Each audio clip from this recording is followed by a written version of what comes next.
లక్ష్మి ఎక్కడ ఉంటుంది అంటే 5 స్థానాలు చెప్పింది శాస్త్రం. ఈ 5 కూడా లక్ష్మీ స్థానములు అని. అందులో మొట్టమొదటిది ఆవు యొక్క వెనక తట్టు. గోవు యొక్క వెనక భాగంలో లక్ష్మీదేవి ఉంటుంది. మహాభారతంలో చెప్తారు, ఒకప్పుడు గోశాలలో ఉన్నటువంటి గోవుల దగ్గరికి వెళ్ళి అడిగింది లక్ష్మీదేవి, నేను మీ దగ్గర ఉంటాను అని అడిగింది. గోవులున్నాయి, నువ్వు చంచల స్వభావం ఉన్నదానివి, నువ్వు భక్తుల్ని పరీక్షించి వాళ్ళకి అహంకారం వస్తే వెళ్ళిపోతుంటావు, అందుకని మీకు మేము స్థానం ఇవ్వం అంది.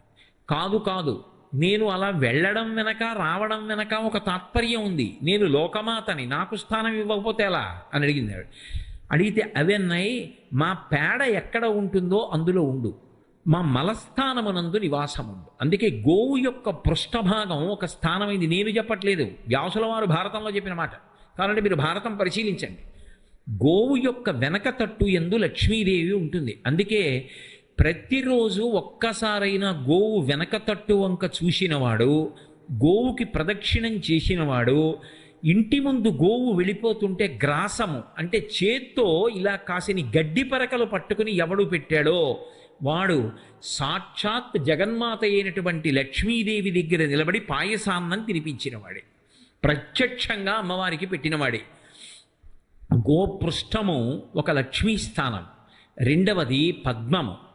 పద్మమునందు ఆవిడ ఉంటుంది. పద్మానని, పద్మాసని అని ఆవిడ ఎప్పుడూ పద్మ సంబంధం, పద్మంలో కూర్చుని ఉంటుంది. కాబట్టి పద్మము ఒక లక్ష్మీ స్థానం. మూడవది ఏనుగు యొక్క కుంభస్థలం. ఏనుగు యొక్క కుంభస్థలంలో లక్ష్మీదేవి ఉంటుంది. అలాగే నాలుగవది సువాసిని యొక్క పాపట ప్రారంభ స్థానం. సువాసిని పాపట తీస్తుంది. ఈ పాపట తీసేటప్పుడు మళ్ళీ ఒక గమ్మత్తు ఉంటుంది. ఆ పాపట తీయకుండానూ ఉండకూడదు, పాపట బ్రహ్మరంధ్రాన్ని దాటకూడదు. ఇలా పాపట తీసేటప్పుడు ఇది దాటిందనుకోండి అనారోగ్యం, ఎందుకంటే ఈ తలుపు తడితే నిష్క్రమణాన్ని కోరుకున్నట్టు. అందుకే ఇక్కడ వరకే పాపట, ఇది దాటరు. పైగా ఆడదానికి ఉండేటటువంటి పాపటకి చాలా విశేషమైనటువంటి శక్తి ఉంటుంది. ఎందుచేత అంటే సీమంతోన్నయనము అని చేస్తుంటారు. సూడిదలు ఇచ్చారు మా అమ్మాయికి లేకపోతే మా కోడలకి అంటుంటారు. సూడిద అన్న మాటకు అర్థం ఏంటంటే కానుక అని అర్థం. సూడిద ఇచ్చిన ఇచ్చుకాక ఆ మతకరివేలు పొందగిలి తగిలి మముతలంపగ నిలయచ్చటన్ అంటుంది సత్యభామ నందితిమ్మన గారి పారిజాతాపహరణంలో. సూడిద అంటే కానుక. ఎవరివ్వాలి సూడిద? సూడిదలంటే ఇన్ని కిలోలు మధుర పదార్థాలు తేవడం అని కాదు. సూడిద అన్న మాటకు అర్థం ఏమిటంటే కానుక ఇవ్వడం. ఎవరివ్వాలి కానుక అంటే ఆ కానుక మొదట ఇవ్వవలసిన వాడు ఎవరంటే మామగారు ఇస్తారు. ఎందుకు ఇస్తారంటే, అమ్మా ఎక్కడో పుట్టావు, ఎంత ప్రేమగా పెంచాడో నీ తండ్రి, నా ఇంటి కోడలి అయ్యావు, తల్లిని వదిలిపెట్టేశావు, తండ్రిని వదిలిపెట్టేశావు, నా యందు అన్నీ చూసి నేను తండ్రినని తల్లినని నేను సంరక్షకుణ్ణని నా ఇంటి పెద్దరికంలో నీకు శాంతి లభిస్తుందని నేను చక్కదిద్దుతానని నిన్ను ప్రేమగా నా కొడుకుతో సంతోషంగా నువ్వు జీవనం చేసేటట్టు నీ చెయ్యగలనని నన్ను నమ్మి నా ఇంటికి వచ్చావు, నా వంశాన్ని నిలబెడుతున్నావు. ఎంత కష్టపడబోతున్నావో పిచ్చి తల్లి, మృత్యు సదృశమైన వేదనని పొందుతావు. పొంది రేపు మనవడు పుడితే నా వంశం నిలబడింది, మనవరాలు పుడితే 21 తరాల్ని తరింపచెయ్యగలిగిన లక్ష్మిని నా చేతికి అందిస్తున్నావు. అమ్మా నేను నీకేమి ఇవ్వను, నీకు నేను సూడిదిస్తాను. సూడిదా అంటే కానుకిస్తానని మొట్టమొదటి కానుక ఇచ్చే అధికారం ఎవరిది అంటే మామగారిది. మామగారు కానుకివ్వాలి. మామగారు కానుకిచ్చాక వరుడు గణపతి హోమం చేస్తాడు. వరుడు అంటే నా ఉద్దేశం భర్త గణపతి హోమం చేసి అడవి పంది ముళ్ళు తీసుకొచ్చి దాన్ని ఇంట్లో పెట్టరు. అడవి పంది ముళ్ళుని ఎక్కడో ఉంచాలి, ఉంచి ఇంటికి తీసుకొచ్చి ఆయన పాపట తీయాలి. ఆమె పాపట తీసే దగ్గర పాపట తీసి బ్రహ్మరంధ్రం వరకు తీసి జుట్టు 2 పక్కల పాయలుగా తీసి వెనక ముడి వేస్తాడు. అది సీమంతోన్నయనము అన్న మాటకు అర్థం. సీమాంతము అంటే పాపట ఇక్కడ వరకు, ఇది అంతము, ఇది దాటదు. ఉన్నయనము అంటే అక్కడ వరకు పాపట తీసి జుట్టు ఎత్తి ముడివేయుట. అలా కానీ పైకెత్తితే, అలా భర్త కడితే, మామగారు కానుకిస్తే అది సూడిది, అది సీమంతోన్నయం. అలా చేస్తే లోపల ఉండేటటువంటి శిశువు తేజస్సుని పొంది భయంకరమైనటువంటి గ్రహముల వలన ఏ బాధలు పొందకుండా రక్షింపబడుతుంది అని శాస్త్రవాక్కు. అలా చెయ్యమని సీమంతోన్నయం. సరే, కాబట్టి ఇప్పుడు ఆ పాపటకి అంత ప్రత్యేకత ఉన్నది. ఆ పాపట తీసేటప్పుడు ప్రారంభ స్థానంలో బొట్టు ఉండాలి. ఎందుకంటే నేను అంతకన్నా మాట్లాడకూడదు. ఒక్క విషయం మీరు గమనించండి, ఇక్కడ పెట్టుకున్న బొట్టు ఎప్పుడో అప్పుడు మరుగున పడుతుంది. మరుగున పడకుండా ఉండడం సాధ్యం కాదు. విశేషమైన చెమట పట్టింది, స్నానం చేశారు, లేకపోతే తెలియక ఏ పిల్లాడి చెయ్యో తగిలింది, ఇక్కడి ఉండేటటువంటి బొట్టు కొద్దిగా నిధనం అవ్వచ్చు. కానీ ఎప్పుడూ పోని బొట్టు ఎక్కడుంటుంది అంటే పాపట ప్రారంభంలో సింధూరంతో అలంకారం చేస్తారు. అందుకే ఇక్కడ సింధూరంతో పట్టుకుంటే ఆ సింధూరంతో పెట్టుకున్నటువంటి చోట అలాగే ఉండిపోతుంది మత్స. స్నానం చేసిన బొట్టు మరుగునబడలేదు అంటారు. అందుకే అది లక్ష్మీస్థానం. అది భర్తకి ఆయుక్కారకం, అది భర్తకి ఐశ్వర్యకారకం. అది పాపట ప్రారంభ స్థానం లక్ష్మీస్థానం అనడానికి కారణం. 5వది మారేడు దళం. మారేడు దళం చేత్తో పట్టుకొని ఇటు పడాలి అని ఆలోచించకుండా ఈయన పట్టుకుని వేసేస్తే, ఓం నిధనపతయే నమః అని శివలింగం మీద వేశాను. ఆ మారేడు దళానికి అడుగున ఉన్నటువంటి ఈనెలు శివలింగానికి తగిలాయి. లక్ష్మీ కటాక్షం. మారేడు దళం బోర్లా పడింది, సరస్వతీ కటాక్షం. బోర్లా పడితే విద్య లభిస్తుంది, ఈనెలు తగిలితే లక్ష్మీ కటాక్షం వస్తుంది.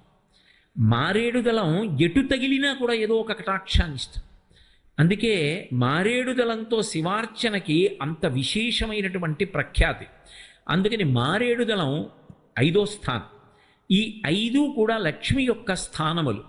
అటువంటి తల్లి ఎంతమందికైనా కుమార్తెగా వస్తుంది, అందరూ లక్ష్మీ స్వరూపం. కానీ భర్త మాత్రం ఆమెకి ఎప్పుడూ ఒక్కడే. ఎవరు? నారాయణుడే భర్త. ఆమె నారాయణుణ్ణి చేరుతుంది. అడ్డు పెట్టారనుకోండి, అలా పెట్టిన వాడెవరో వాడు సర్వనాశనం అయిపోతాడు. అందుకే బంధువులందరూ కృష్ణునకు బాలిక నిత్తుమటంచు సేముషీ సింధువులై విచారముల్ చేయక వారలను అడ్డుపెట్టి దుస్సంధుడు రుక్మి కృష్ణుడెడతాల విరోధము చేసి మత్త పుష్పంధియ వేడి నిత్తు శిశుపాలన కంచు తలంచ నందుడై అంటారు. ఆమె ఏ అవతారంలో వచ్చినా ఆమె నారాయణుణ్ణి చెందుతుంది. రుక్మిణిగా వచ్చిందా, కృష్ణ భగవానుణ్ణి చేరుతుంది ఆవిడ తప్ప. అసలు వాళ్ళిద్దరి మధ్యలోకి వెళ్ళేటటువంటి ప్రయత్నం చేయకూడదు. వాళ్ళిద్దరూ అలా ఎప్పుడూ కలిసి ఉంటుంది ఆ స్వరూపం. అటువంటి తల్లి ఆ పాల సముద్రంలోంచి ఆవిర్భవించింది. ఎప్పుడైతే లక్ష్మి వచ్చిందో ఆవిడ చూసింది అని ఇంకా వేరే చెప్పక్కర్లా. ఎందుకని? నేను మీతో చెప్పా, ఓ పెద్ద మెరుపు మెరిసింది అనుకోండి, మెరుపు కాంతి అంతటినీ కప్పేస్తుంది. నేను ఇప్పుడు ఆ ఎదురుగుండా ఉన్న మేడెక్కి నించున్నాను అనుకోండి, నల్లటి మబ్బు పట్టింది అనుకోండి, కటిక చీకటిగా ఉంటుంది. అంత కటిక చీకటిగా ఉన్న స్థితిలో ఒక పెద్ద మెరుపు మెరిసింది అనుకోండి, ఆ మెరుపు అందరికీ కనపడుతుంది. లక్ష్మి కూడా అంతే. ఆమె లోకాన్నంతటినీ చూస్తుంది, లోకమంతా ఆమె వంక చూస్తుంది. అందుకే ఆమె లక్ష్మి అన్న పేరు పొందింది. ఇప్పుడు ఆ తల్లి ఆవిర్భవిస్తూనే అందరి వంక చూసి ఆమె లక్ష్మి కాబట్టి వెంటనే ఉత్సాహాన్ని పొందారు, సంతోషాన్ని పొందారు. అమ్మయ్యా, తల్లి ఆవిర్భావం అయింది. లక్ష్మి ఎక్కడ ఉన్నదో బాగా జ్ఞాపకం పెట్టుకోండి, అక్కడ సంతోషం ఉంటుంది. అసలు లక్ష్మీ కటాక్షం అన్న మాటకు అర్థమేమిటో తెలుసా? సంతోషంగా ఉండడమే లక్ష్మీ కటాక్షం. ఎన్ని ఉండనివ్వండి, ఎప్పుడు ఇలా ఇలా చెయ్యెట్టుకుని కుమిలిపోతూ ఏదో బాధపడుతూ ఏదో తనకి లేదని విషణ్ణ వదనంతో ఉంటున్నారనుకోండి ఆ ఇంట్లో వాళ్ళు, అప్పుడు వాళ్ళకి లక్ష్మీ కటాక్షం ఉందని చెప్పడం చాలా కష్టం. కానీ తనకి ఏది లేదన్న భావన చేత ఎప్పుడూ సంతోషంగా ఉంటాడు ఒక ఆయన. ఆయన నిజమైనటువంటి లక్ష్మీ కటాక్షం ఉన్నవాడు. ఆ సంతోషం కలగాలి. సంతోషం ఎప్పుడు కలుగుతుంది? నా మనసులో శూన్యం లేకుండా, అంటే నాకేదో లేదని ఏడుపు లేకుండా, ఏదైనా ఒకవేళ సమస్య ఉన్నా నేను ఈశ్వరుణ్ణి నమ్మి ఉన్నాను, ఆ ధైర్యం ఉండాలి. 2, అసలు నాకు ఇవ్వంది ఏమిటి ఈశ్వరుడు? నాకేమి ఇవ్వలేదు, నాకేమి ఇవ్వలేదని నేను ఈశ్వరుణ్ణి అడగను. నాకు ఎప్పుడెప్పుడు ఏది కావాలో ఆయనకి తెలుసు. నాకు ఎప్పుడెప్పుడు ఏది కావాలో అది ఆయన అమరుస్తాడు తప్పించి నేను నోరు తెరిచి అడగక్కర్లేదు ఎవరిని. నాకేం కావాలో ఆయనకి తెలుసు. నాకు ఆకలిస్తే ఆయనకి అన్నం పెట్టడం తెలుసు. నేను ఉపన్యాసానికి వెడితే నాతో మాట్లాడించడం ఆయనకి తెలుసు. నేను పడుకుంటే నిద్ర పట్టించడం తెలుసు. నాకు ఒక కొడుకుని ఇవ్వాలని తెలుసు. నాకు ఒక కూతురిని ఇవ్వాలని తెలుసు. ఇద్దరిని ఇచ్చాడు. నాకు ఇల్లు ఇవ్వాలని తెలుసు. నాకు బట్టలు ఇవ్వాలని తెలుసు. నాకు అన్నం ఇవ్వాలని తెలుసు. నాకు బుద్ధిని ఇవ్వాలని తెలుసు. వాడు నాకేమి ఇవ్వలేదు. వాడు నాకేమి ఇవ్వలేదని నేను ఏడవను. నాకు ఎప్పుడు ఏది కావాలో అప్పుడు అది ఇస్తాడు. మీరు ఒక్కటి ఆలోచించండి. అందుకే సంతృప్తి దేని చేత వస్తుంది అంటే ఒక మాట చెప్తారు. ఎన్ని కోట్లు ఉండనివ్వండి, ఇంట్లో చిన్న పిల్లవాడు పుడితే వాడు బయటికి ఎడుతున్నప్పుడు వాడి పాదానికి సరిపోయి చెప్పుకుంటారా? ఇంత డబ్బున్న వాళ్ళని రేపు పొద్దున్న 25 ఏళ్ళు వచ్చి పిల్లాడి పాదం ఇంకా పెరగదు అన్నప్పుడు ఎంత చెప్పు అటువంటి చెప్పులు కొనేస్తామంటారా? డబ్బులు ఉన్నాయని పెద్ద చెప్పులు కొంటారా? డబ్బులు లేవని చిన్న చెప్పులు కొంటారా? రెండూ ఉండవు. కాలికి సరిపడా చెప్పు ఉండాలి. లక్ష్మీదేవి అనుగ్రహం కూడా అలాగే ఉండాలి. నాకు అవసరం వచ్చింది, నేను ఒకరి దగ్గరికి వెళ్ళి ఇలా అడగక్కర్లేదు. నాకు ఇది ఉంటే బాగుండేమో అని నాకు ఒకటి అనిపిస్తే దాన్ని ఎలా చేకూర్చాలో ఈశ్వరుడికి తెలుసు. నా దగ్గర దానికి కావలసినటువంటి ద్రవ్యం ఉండక్కర్లేదు. ద్రవ్యం ఉండి కొనడం వేరు, ఈశ్వరుడు అమర్చడం వేరు. మీరు ఆలోచించండి. అందుకే మీరు మహాత్ముల జీవితాలు పరిశీలించండి. మహాత్ముల జీవితాలలో ఎప్పుడు ఏది జరగాలో దాన్ని ఈశ్వరుడు నెత్తికెత్తుకుంటాడు. వాళ్ళు నెత్తికెత్తుకోరు. త్యాగరాజస్వామి వారి జీవితంలో ఆయన కూతురు పెళ్లి ఎవరి నెత్తికెత్తుకున్నాడు? రామచంద్రమూర్తి నెత్తికెత్తుకున్నాడు. ఆయన ఏం చేశాడు అంటే ఎవరో దూరం నుంచి ఓ రామచంద్రమూర్తి చిత్రపటాన్ని పట్టుకొచ్చారు. ఆయనకి రాముడి ఫోటో కనపడలేదు. అంత దూరం నుంచి నా కోసం నడిచొచ్చావా, నన్ను పాలింపగా నడచి వచ్చితివా అని పొంగిపోయాడు. యోగరతో వా భోగరతో వా సంగరతో వా సంగవిహీన యస్యద్బ్రహ్మణి రమతే చిత్తం నందతి నందతి నందత్యేవ. ఎప్పుడూ సంతోషమే. ఆ సంతోషం ఉంటుంది కాబట్టే వాళ్ళు అన్ని చేయగలరు. ఆ సంతోషం ఉండకుండా ముందు అన్నిటికీ భయపడతాం కాబట్టే మనం చేయలేకపోతాం. లక్ష్మీ కటాక్షమున్నది అన్న మాటకు అర్థం అది. ఎవరి యందు లక్ష్మీ కటాక్షము విశేషంగా ఉంటుందో వాళ్ళు అనితర సాధ్యమైన కార్యాలు చేస్తారు. అందుకే 32 సంవత్సరాల్లో శంకర భగవత్పాదులు యావత్ భారతాన్ని పాదచారి అయి పర్యటించారు. ఆయన్ని చంపేద్దాం అనుకున్న వాళ్ళ దగ్గరికి కూడా వెళ్ళి పరమ ప్రశాంతంగా మాట్లాడి స్నేహశీలతని పొంది అవైదికమైనటువంటి వాదనలను ఎన్నిటినో ఖండించి వేద ప్రమాణాన్ని నిలబెట్టి వేదాంతర్గతమైన అద్వైత సిద్ధాంతాన్ని ఆవిష్కరించి ఇవాళ మనం చేసుకుంటున్న శ్రీరామనవమి, కృష్ణాష్టమి, ఈ తిథులన్నీ నిలబడ్డాయంటే శంకరాచార్యుల వారు పెట్టిన భిక్ష.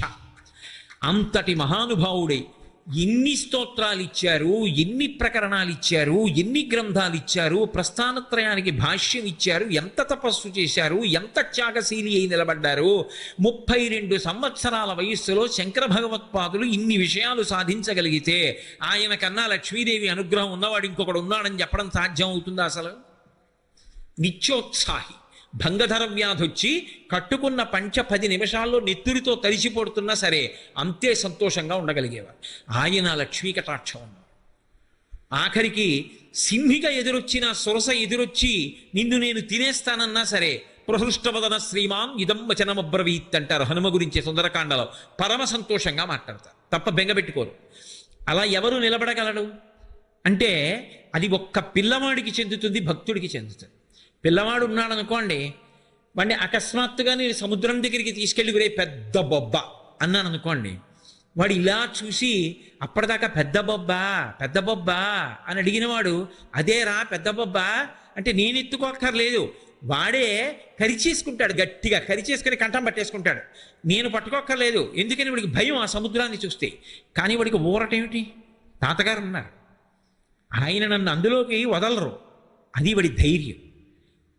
భక్తుడికి కూడా ధైర్యము సంతోషము ఎక్కడంటే నేను నమ్ముకున్నవాడు ఉన్నాడు, వాడు ఉండగా నేను ఎందుకు పాడైపోతాను. అందుకే వాడికి ఏడవడానికి కారణం ఉండదు. దరిద్రుడికి సంతోషించడానికి కారణం ఉండదు. ఎన్ని ఇవ్వండి, వ్యాప్తిం పొందక వగవక ప్రాప్తంబగు లేశమైన 10,000ను చుంతృప్తించందని మనుజుడు సప్తద్వీపములనైన చక్కంబడునే అంటారు పోతన గారు భాగవతంలో. తృప్తి, సంతోషము, లక్ష్మీ కటాక్షము, అనుగ్రహము పొందినటువంటి వాడికి తృణం దొరకనివ్వండి, ఎంత సంతోషం. ఈశ్వరుడిచ్చాడు, పొంగిపోతాడంతే. అది ఆ మనసులో ఆ సంతోషం లేనివాడు 7 ద్వీపాలు వ్రాసి ఇచ్చేయండి, ఇంకా వాడు దేనికో ఏడుస్తుంటాడు. ఆ రాసి ఇచ్చిన వాడు చొక్కా నాకు ఇచ్చేయలేదని ఏడుస్తాడు. వాడిని ఎవడు బాగు చేయగలడు? తృప్తి కలిగిన వాడిని పాడు చేయగలిగిన వాడు లేడు, అసంతృప్తితో ఉన్నవాడిని ఉద్ధరించగలిగిన వాడు లేడు. కాబట్టి అన్నిటికన్నా పెద్ద లక్ష్మి ఏది అంటే అసలు ఆ ఉత్సాహమే. అందుకే తల్లి క్షీరసాగరంలోంచి ఆవిర్భవించింది అనేటప్పటికీ అందరిలో ఆ సంతోషము ప్రకటనమైంది. ఇప్పటిదాకా నిరుత్సాహంగా ఉండిపోయినటువంటి వాళ్ళందరూ పరమానందాన్ని పొందారు. ఆ తల్లి బయటికి వచ్చింది అనేటప్పటికీ స్నానం చెయ్యాలి. ఎందుకు ఈ స్నానానికి ఇంత గొప్పతనం అంటే, లక్ష్మీదేవి విషయంలో ఆమె అనుగ్రహం కలగడానికి ఒక లక్షణాన్ని శ్రీ సూక్తంలో కూడా లక్ష్మీర్ దివ్యైర్ గజేంద్రై అని ఆ బంగారు కలశలతో నీళ్లు పట్టుకుని అభిషేకం చేస్తున్నటువంటి స్థితిలో ఆ బట్ట తడిసి ఉన్నటువంటి లక్ష్మీదేవిని వర్ణిస్తారు. శంకరాచార్యుల వారు కూడా ఆ కనకధారాస్తవం చేస్తూ దిగ్గస్థిభి కనక కుంభముఖావసృష్ట స్వర్వాహిని విమలచారు జలప్లుతాంగీం ప్రాతర్నమామి జగతాం జననీ వశేషలోకాధినాథ గృహిణీం అమృతాభిపుత్రీం అంటారు. ఆ దిగ్గజములు తీసుకొచ్చి తమ తొండములతో నీళ్లు పోస్తుంటాయి, ఆకాశగంగా జలాలు తీసుకొచ్చి స్వర్ణపాత్రలతో అభిషేకం చేస్తుంటాయి. ఆ అభిషేకం చేస్తున్నప్పుడు తడిసినటువంటి బట్టతో కూర్చున్నటువంటి తల్లిని జగన్మాతని మాతృభావనతో ఎవడు చూస్తాడో వాడికి సమస్తమైన దురితములు నశించి ఐశ్వర్యం కలుగుతుంది. అందుకే తల్లి అభిషేకానికి అంతటి ప్రత్యేకమైన ప్రతిపత్తి ఉంది. అందుకు శ్రీ సూక్తం కూడా నేను ఏ తల్లిని ఆరాధిస్తున్నాను అంటే లక్ష్మీర్ దివ్యైర్ గజేంద్రైర్ మణిగణకచితై స్థాపిత హేమకుంభై నిత్యం సా పద్మహస్తా మమవసతు గృహే సర్వమాంగళ్యయుక్త లక్ష్మీం క్షీరసముద్రరాజతనయాం శ్రీరంగధామీశ్వరీం దాసీభూత సమస్త దేవ వనితాం లోకైక దీపాంకురాం అంటుంది. అటువంటి తల్లి కనుక ఆమె స్నానము లోకములకన్నింటికీ కూడా అనుగ్రహాన్ని వర్షిస్తుంది. బాహ్యంలో నేను స్నానం చేశాననుకోండి, నాకు శౌచము సిద్ధిస్తుంది. కానీ భగవంతుడికి చేయించేటటువంటి స్నానము కేవలము ఆయన శౌచము కొరకు కాదు. అందుకే ఏదైనా విశేషమైనటువంటి విభూతిని కట్టపెట్టడానికి చేయించే స్నానాన్ని అభిషేకము అని పిలుస్తారు. ఏదో ఒక ఆయనకి రాజదండాన్ని చేతిలో పెట్టి విష్ణు అంశని ప్రవేశపెడుతున్నారనుకోండి, నా విష్ణు పృథివీపతి, విష్ణువు యొక్క అంశ లేనివాడు పృథివీపతి చక్రవర్తి మహారాజు కాలేడు. ఆ విష్ణు తత్వాన్ని, ఆ విష్ణువు యొక్క అంశని ప్రవేశపెట్టాలి అంటే పట్టాభిషేకము అంటారు. అంటే కొన్ని మంత్రభాగములను సమన్వయం చేస్తూ ఆ ప్రధాన కలశలో ఉండేటటువంటి జలాల చేత అభిషేకం చేస్తారు. మంత్రములతో కలిపి ఒక గొప్ప శక్తిని ప్రవేశపెట్టడానికి చేయించేటటువంటి స్నానం వేరు మనుష్యులకు, అది ఓ పట్టాభిషేకంలో చేస్తారు. ఓ సన్యాసాశ్రమం ఇస్తున్నారనుకోండి, సాలగ్రామం తల మీద పెట్టి నీళ్లు పోస్తారు. అది ఒక ప్రత్యేకమైనటువంటి స్నానం. ఒక్కొక్కసారి ఒక్కొక్క రకమైనటువంటి స్నానము చేత దివ్యశక్తులను కల్పిస్తారు భగవంతుడికి. అందుకు కాదు, లౌకికంగా మనం ప్రతిరోజు చేసే స్నానం శౌచసిద్ధి కొరకు చేస్తాం. బాహ్యమునందు శౌచం, ఆంతరమునందు భగవన్నామముల చేత స్నానాన్ని అనుసంధానం చేస్తే దాని చేత ఆంతర శౌచము కలుగుతుంది అని.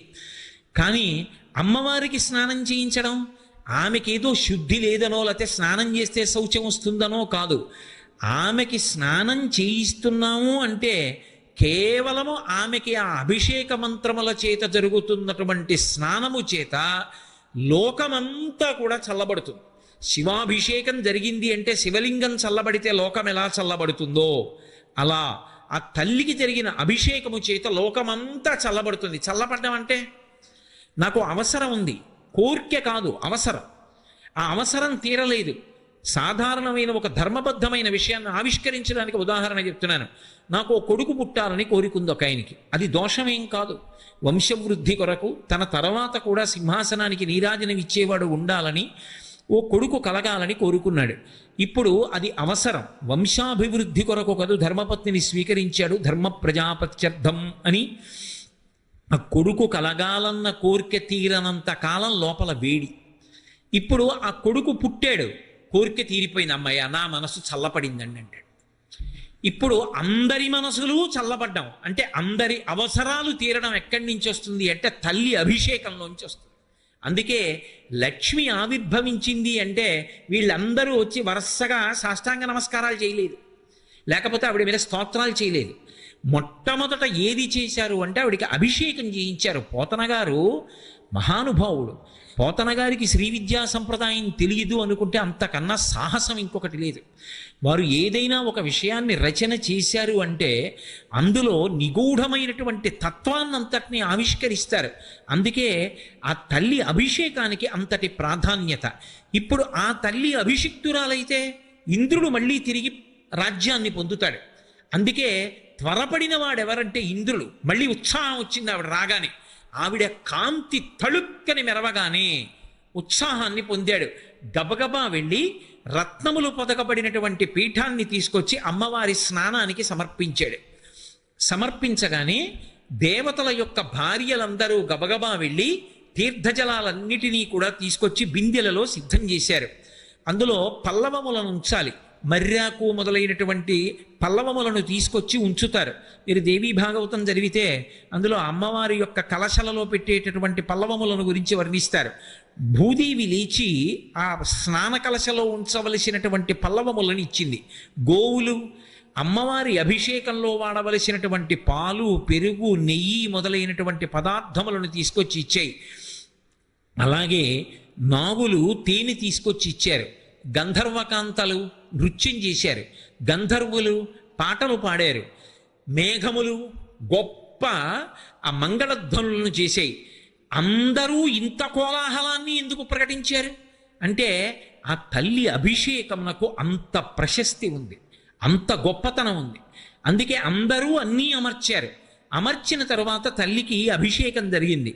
అభిషేకం జరిగిన తరువాత కట్టంగ పచ్చని పట్టుపుట్టపుతోయి ముదితకు తెచ్చి సముద్రుడిచ్చే. మరి క్షీరసాగరం తండ్రి కదూ, తన కూతురు ఇప్పుడు అవతారంలో తనకి కుమార్తెగా వచ్చింది. తానెంత అదృష్టాన్ని పొందాడు. క్షీరాబ్ధితనయ అని పిలుస్తున్నారు. ఇప్పుడు తనకు ఒక యశస్సు, ఒక కీర్తి లభించింది. అందుకే ఆవిడ కట్టుకోవలసినటువంటి పచ్చని పట్టుపుట్టాన్ని గబగబా వెళ్ళి ఆ పాల సముద్రం, ఆ క్షీర సముద్రం తీసుకొచ్చి ఆవిడికి సమర్పించింది. కాబట్టి కట్టంగ పచ్చని పట్టుపుట్టపు దోయి ముదితకు తెచ్చి సముద్రుడిచ్చే. దిగ్గజములన్నీ కూడా గంగాజలాల్ని తీసుకొచ్చి తమ తొండములు చాపి ఆ కలశములతో అమ్మవారికి అభిషేకం చేస్తున్నాయి. ఆమె ఆవిర్భవించినటువంటి ఉత్తర క్షణంలో దేవతలందరూ కూడా పరమ ప్రశాంతతని పొందారు. తిరిగి వారికి ఐశ్వర్యము లభించింది అన్న మాట ఇంకా వేరుగా చెప్పవలసిన అవసరం లేదు. ఎప్పుడైతే ఆ తల్లి మళ్ళీ క్షీరసాగరంలోంచి ఆవిర్భవించిందో ఎవరెవరు లక్ష్మీ కటాక్షమునకు పాత్రులో వాళ్ళందరూ లక్ష్మీ కటాక్షాన్ని పొందారు. తల్లికి అభిషేకం జరిగింది. అభిషేకం జరిగిన తర్వాత కట్టంగ పచ్చని పట్టుపుట్టపుతోయి ముదితకు తెచ్చి సముద్రుడిచ్చే. మరి క్షీరసాగరం తండ్రి కదూ, తన కూతురు ఇప్పుడు అవతారంలో తనకి కుమార్తెగా వచ్చింది. తానెంత అదృష్టాన్ని పొందాడు. క్షీరాబ్ధితనయ అని పిలుస్తున్నారు. ఇప్పుడు తనకు ఒక యశస్సు, ఒక కీర్తి లభించింది.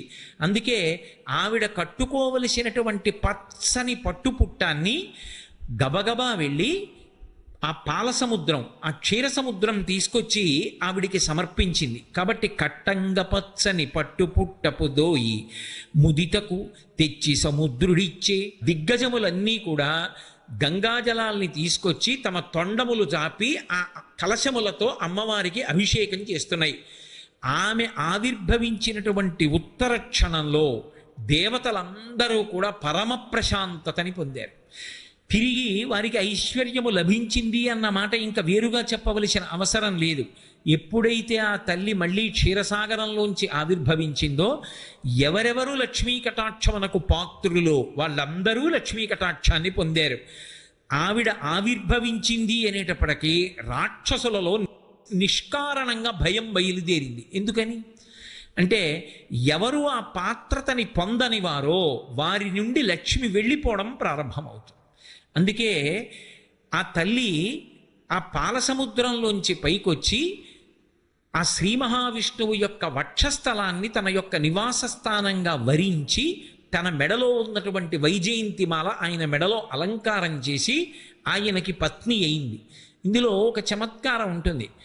లక్ష్మీదేవికి శ్రీ మహావిష్ణువు ఇచ్చినటువంటి స్థానం వక్షస్థలం, ఆమె కూర్చున్న స్థానం పాదముల దగ్గర. ఎప్పుడూ ఆయన పాద సంవాహనం చేస్తుంటుంది. లక్ష్మీ మహీత ధనురూప నిజానుభావ నీళాది దివ్య మహిషీకర పల్లవానాం ఆరుణ్య సంక్రమణత కిలసాంధ్ర రాగౌ శ్రీ వెంకటేశ చరణౌ శరణం ప్రపద్యే అంటుంటాం కదా ప్రపత్తిలో. ఆ తల్లి ఎప్పుడూ పాద సంవాహనం చేస్తూ ఉంటుంది. కానీ శ్రీ మహావిష్ణువు ఆమెని తన గుండెల్లో పెట్టుకున్నాడు. ఎందుకని? ఎక్కడ ఏ ఆడపిల్ల పుట్టినా ఆ ఆడపిల్లని కన్యాదానం చేసినప్పుడు లక్ష్మీ స్వరూపగా సంభావించి శ్రీమన్నారాయణునికి ఇస్తున్నామని కన్యాదానం చేస్తాం. పతిని అనుగమించినటువంటి స్త్రీ భర్త యొక్క గుండెల్లో స్థానాన్ని పొందుతుంది సుమా అని చెప్పడానికి లక్ష్మీదేవి ఉదాహరణ. 2, ఆమె దయాస్వరూపిణి. అందుకే వేదాంత దేశికులు ఆవిడ మీద శతకం చేస్తే ఇక లక్ష్మీ శతకము అని చెప్పలేదు, దయాశతకము అన్న పేరుతో శతకం చేశారు. ఇప్పటికీ అలివేలు మంగాపురం వెడితే దయాశతకంలో శ్లోకాలు చదువుతుంటారు అమ్మవారికి అలంకారం చేస్తున్నప్పుడు. ఆ వేదాంత దేశికులు ఆవిడ్ని దయాస్వరూపిణి అని పిలిచారు. మీరు చూడండి, ఆయనకి దయ లేదండి అన్నప్పుడు అంత పని ఎలా చేశాడండి, దయలేదు అని ఇలా అనరు. లేకపోతే దయ లేదండి అని కాళ్ళు చూపించరు, దయ లేదండి పొట్ట చూపించరు. అంత దారుణంగా ఎలా ప్రవర్తించారండి, దయలేదు అని ఇలా చూపిస్తారు. దయ గుండెల్లో ఉంటుంది. ఈశానాం జగతోస్య వెంకటపతేర్విష్ణోహ పరాం ప్రేయసీం తద్వక్షస్థల నిత్యవాస రసికాం తక్షాంతి సంవర్ధినీం పద్మాలంకృత పాణి పల్లవయుగాం పద్మాసనస్తాం శ్రియం వాత్సల్యాది గుణోజ్వలాం భగవతీం వందే జగన్మాతరం అని. ఆమె బిడ్డలందరి పట్ల పొంది ఉన్నటువంటి వాత్సల్యం అది. ఆయన యొక్క దయయే లక్ష్మీదేవిగా పిలవబడుతుంది. అందుకే ఆయన గుండెల్లో స్థానాన్ని పొందింది ఆ తల్లి. పరాశర భట్టర్లు శ్రీగుణరత్న కోశం చేస్తూ అంటారు, ఉల్లాస పల్లవిత పాలిత సప్తలోకి నిర్వాహకో రకిత నీమ కటాక్షలీలాం శ్రీరంగ హర్మ్య తలమంగళ దీపరేఖాం శ్రీరంగరాజ మహిషీం శ్రియమాశ్రయామహ అంటారు. ఆ తల్లి 7 లోకములను కూడా హేళగా తన కడగంటి చూపు చేత ఐశ్వర్యాన్ని ఇచ్చి, తేజస్సునిచ్చి, చైతన్యాన్నిచ్చి, ఫలవంతం చేసి, సంపదనిచ్చి అందరినీ కూడా సంతోషంగా ఉండేటట్టుగా అనుగ్రహిస్తూ ఉంటుంది.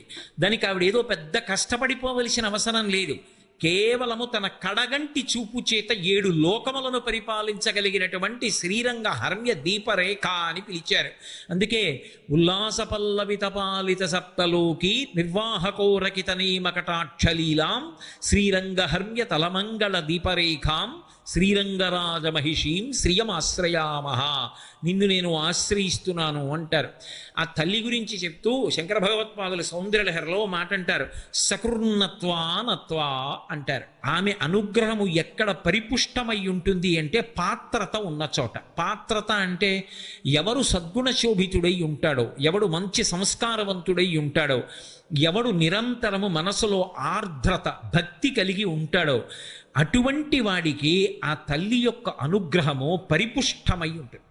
పరమ సంతోషంగా ఆయన దేని గురించి బెంగ పెట్టుకోవలసిన అవసరం ఉండదు, ఆమె అనుగ్రహిస్తుంది. అందుకే మీరు చూడండి, ఆర్తో జిజ్ఞాసుర్ అర్ధార్థి జ్ఞానీచ భరతర్షభ.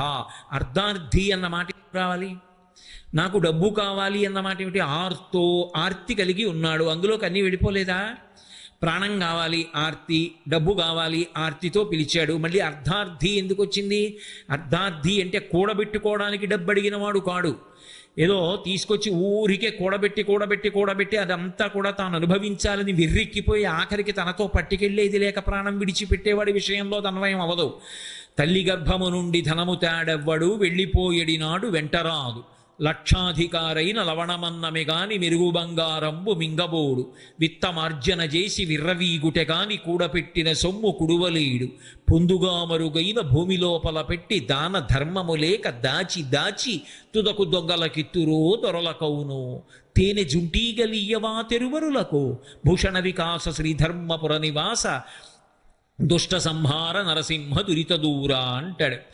ఆ తేనె పట్టు కట్టినప్పుడు తేనెటీగలు ఎంతో కష్టపడి మైనం తెచ్చి చెట్టుకు పట్టు కట్టి అన్ని చోట్లకి వెళ్ళి ప్రతి పువ్వు మీద వాలి చుక్క చుక్క తేనె తీసుకొచ్చి గదులు నింపి మైనంతో మోస్తాయి. పట్టంతా తేనెతో నిండిందని తెలుసుకున్నవాడు ఒకడు చూసి గబగబా వచ్చి తేనె పట్టు కింద 4 ఎండాకులు 4 పచ్చాకులు వేసి అగ్నిహోత్రం వెలిగిస్తాడు. అందులోంచి వచ్చిన వేడికి పొగకి తేనెటీగలన్నీ దూరంగా పారిపోతాయి. వీడి చెట్టెక్కి పట్టు కిందకి దింపి పిండి అందులో ఉన్న తేనె తాగి వెళ్ళిపోతున్నాడు. ఎవరికి